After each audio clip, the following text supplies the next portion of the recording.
Hey everyone, thanks for joining me. This is Anthony and this is Conscious Community Channel.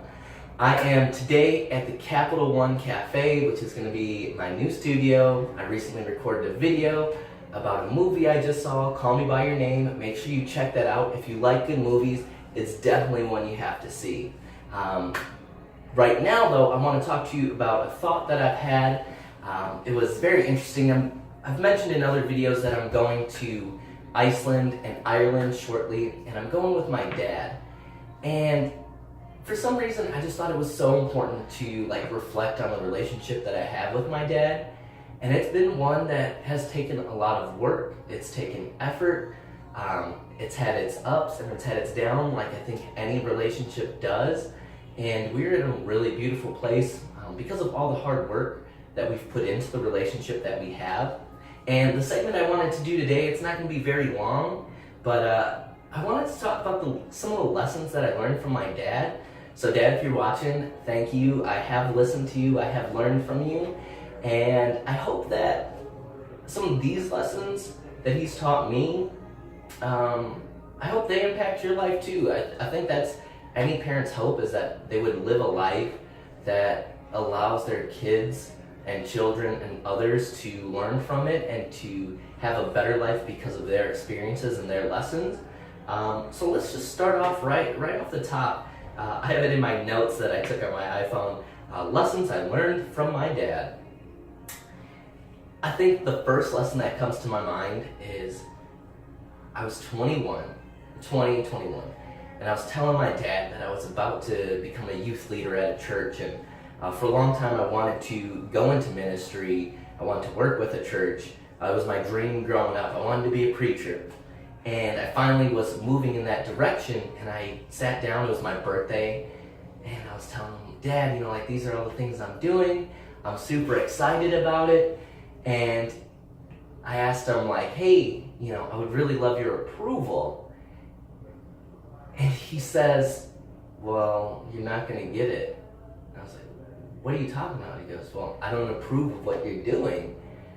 And it was so devastating to me. On my birthday, I'm telling my dad that I'm about to achieve my dreams and my goals, and my dad says he doesn't approve of it. And I was like, man, you're my dad. Why can't you just approve of it?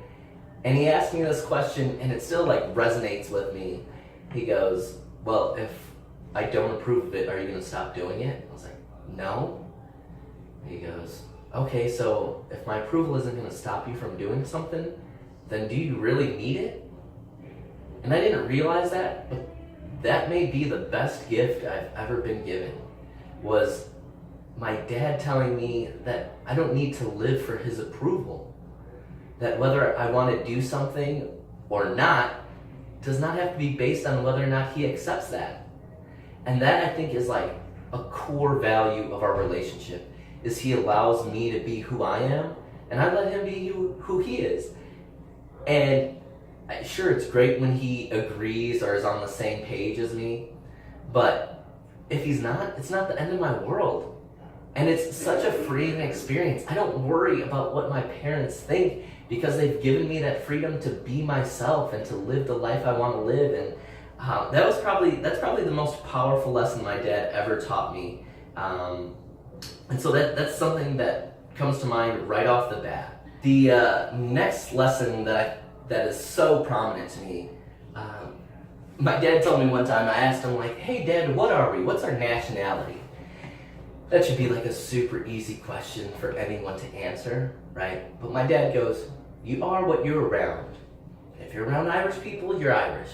If you're around Mexican people, you're Mexican.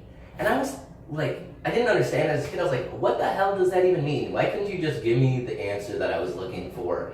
I think it was for some elementary school project I had to do.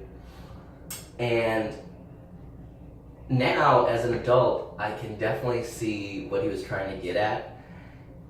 He's talking about being adaptable, and that's played such a big part of my life. I always try to be true to who I am, but I try not to be so rigid, whereas I can't be part of a new experience or a new environment because that just doesn't work for me, or that's not who I am. I try to be adaptable. I try to be flexible with my situations. there's all these quotes that you can learn from, like, you can plan until, Mike Tyson, like, everyone has a plan until they get punched in the face. It's very similar to life. You can have a plan, and then life happens. I think John Lennon said that. So, a lot of things happen in life that you don't see coming, and if you're so rigid that, like, you can't work around them, you can't find a way to be part of them, you miss out on a lot, and you end up thinking you've lost, when in reality, some situations are a gain. You just have to be able to adapt to them. So that's the second one. Let's see what else I have on here. Ooh, here's a good one that my family tries to practice. It's sometimes you have to be an asshole. Once in a while, we'll have these discussions at home. When's the last time you were an asshole? And it's me, my siblings, my parents, and we talk about, like, how important balance is in life. And my dad talks about sometimes you have to be the asshole so that you can be the nice guy. And it's very interesting concept, and like, of course no one wants to be the bad guy. But when you're being the nice person, there are people who try to take advantage of you. There are people who want to, for no other reason besides being ill-intentioned, to see you fail. Maybe they're jealous. Maybe they wish they could do what you do, or they think that being nice is weak. So they try to step on you. They try to take advantage of you. When you're someone who's hardworking and you're responsible, people will key into that and will try to use that against you, and try to get you to do work that they should do, or they encroach on your space knowing that you're so nice you wouldn't say anything. So we talk about being an asshole, and I remember one time I was walking my dog, and I was going through therapy. Well, I still go through therapy, but at this moment in therapy, I was like learning about not suppressing my anger, right? And I had this lady who was in an alley.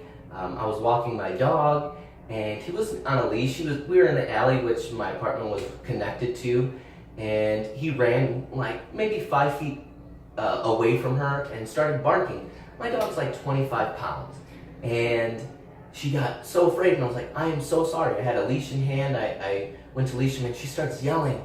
She's yelling at me, put your dog on a leash, put your dog on a leash.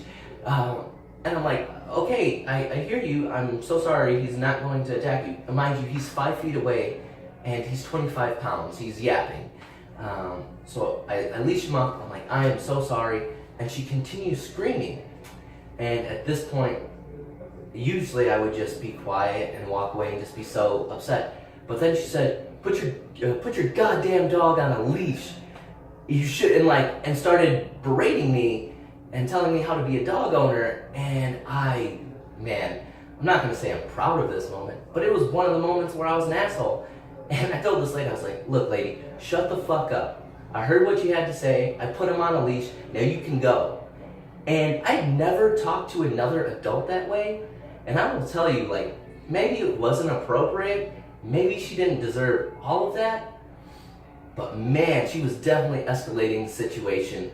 And it felt good to tell another adult, like, hey, you know what? Here's the line. Don't cross it. Now go away. And it's one of the benefits of being independent. I'm an adult. No one pays my bills. I pay my own bills. So no one really gets to tell me what to do. And I get to stand up for myself. And so that's one of the times I had to be an asshole. Did I have to be that big of an asshole? Probably not. But you guys get the point. Sometimes you have to be mean. Sometimes you have to stand up for yourself. And you have to do something that's kind of asshole-ish so that people don't walk all over you, so that you can keep being a kind and wonderful person. I kind of put it like this, I choose to be kind out of strength. I choose to be a kind person, a nice person, one who's compassionate, sacrificial, and considerate. Some people choose to be that way because they're afraid of what others will think. Where, if I stand up, or if I'm too stern, or if I don't hold the door open for them, or if I don't let them feel more important than me, then they probably won't like me, and that means I'm a bad person. No, I believe in being realistic. Being humble sometimes threatens that. You put yourself lower than other people. And there's no reason to do that. People are people. Whether they make more money, they're older than you, for whatever reason. That doesn't make them better. They may just be different. They may be in a different situation than you are. But that doesn't make them morally better than who you are. And so I try not to exalt people. I try not to exalt myself.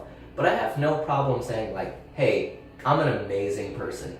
And that comes without comparing myself to anyone else. I know there are a lot of aspects other people are better than me, and I'm better at some aspects than other people. So this idea of like a ladder and where I'm at and how humble I need to be and how much respect I need to give other people based on that just doesn't fly with me. I just believe in being kind because I choose to be that way, not because I'm afraid of how someone will treat me or what it means about me if I have to be stern, if I have to say no, if I have to stand up for myself.